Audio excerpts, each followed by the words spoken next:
তারা চুরি বাটপাড়ে লুটপাট কিচ্ছু করলে তাদের সরানো যাবে না, এটা কোনো রিজনেবল ল না। সেটা একটা জায়গা, হ্যাঁ আপনারা যেটা বলছেন আগে আলোচনা হতে পারতো, আমিও বিশ্বাস করে আলোচনা হতে পারতো, কিন্তু এই সংশোধনী তো সরকার থেকে আনা হয়নি। মাননীয় স্পিকার, বিরোধী দলের চিফ হুইপ। মাননীয় মন্ত্রী, আমার একটা সিম্পল প্রশ্ন আছে। তারা যে অ্যাকিউজ করছে যে সমঝোতা ভঙ্গ করা হয়েছে, এটা ঠিক কিনা? সেটাই সেই জায়গায় আসছি। মাননীয় স্পিকার, উনি যে অভিযোগটা এনেছেন সেটা যেমন ঠিক, একইভাবে আমরা বিশেষ কমিটিতে যে সমঝোতা করেছি সেই সমঝোতার ভিত্তিতে যখন এখানে আসবে, সেই সমঝোতার ভিত্তিতেই বিল উত্থাপিত হয়েছে। সেই সমঝোতার ভিত্তিতে বিল উত্থাপিত হওয়ার পর একজন প্রাইভেট মেম্বারের অধিকার থাকে কোনো সংশোধনী আনা, সেই অনুসারে প্রাইভেট মেম্বার সংশোধনী এনেছেন। সরকারের পক্ষ থেকে সমঝোতা, আমাকে একটু শেষ করতে দেন, আমি মাননীয় স্পিকার আমি শেষ করি, তারপর ওনাদেরকে শোনার প্রয়োজন হলে বলবেন। ফলে সমঝোতার ভিত্তিতে যেটা এসেছে, সরকারিভাবে সমঝোতার ভিত্তিতেই প্লেস করা হয়েছে। প্রাইভেট মেম্বারের অধিকার সংশোধনী আনা, সেই সংশোধনী পাশ হয়ে গেছে। এখানে যে সংশোধনীগুলো আনছেন, দুইটা জায়গায় ওনাদের আপত্তি। প্রথম কথা হলো 8(3) দেখবেন দিস ইজ অ্যান আনরিজনেবল ল।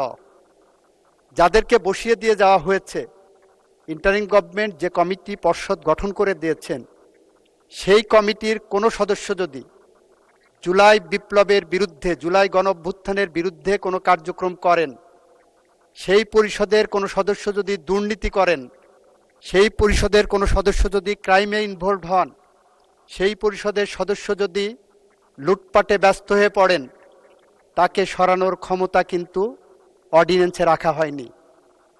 সেই কারণে সেখানে একটা ছোট্ট সংশোধনী আনা হয়েছে। সরকার যদি জনস্বার্থে মনে করে, এটা আপনারা রাইটলি বলেছেন, আধা ঘন্টা আগে কেন সংশোধনী আনলো, এটা প্রাইভেট মেম্বার এনেছেন, সংশোধনীটা সরকার আনেননি। আপনাদের যে বলাটা সেটার সাথে আমিও কনসার্ন, কিন্তু এটা প্রাইভেট মেম্বারের রাইট। প্রাইভেট মেম্বারের, মাননীয় স্পিকার, প্রাইভেট মেম্বারের রাইট উনি এক্সারসাইজ করেছেন, আপনি অ্যাপ্রুভ করেছেন। তো আমি যেটা বলছিলাম, যে ছোট্ট সংশোধনীটা আনা হয়েছে 8(3) সেটা হলো যে কমিটি করে যাওয়া হয়েছে, সেই কমিটির নেচারটা এমন করা হয়ে গেছে যে তারা প্রফেটিক, তারা চুরি বাটপাড়ে লুটপাট কিচ্ছু করলে তাদের সরানো যাবে না, এটা কোনো রিজনেবল ল না। সেটা একটা জায়গা, হ্যাঁ আপনারা ঠিক, ওনারা যেটা বলছেন আগে আলোচনা হতে পারতো, আমিও বিশ্বাস করে আলোচনা হতে পারতো, কিন্তু এই সংশোধনী তো সরকার থেকে আনা হয়নি, প্রাইভেট মেম্বার থেকে আনা হয়েছে মাননীয় স্পিকার।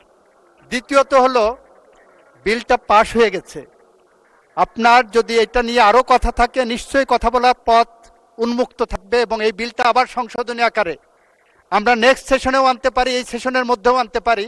এইটা নিয়ে যদি ওনাদের কোনো আপত্তির জায়গা থাকে, দি floor is open, the discussion forum is open, আমরা সেই দিকে এগোতে পারি। ধন্যবাদ। মাননীয় স্পিকার, আপনাকে ধন্যবাদ।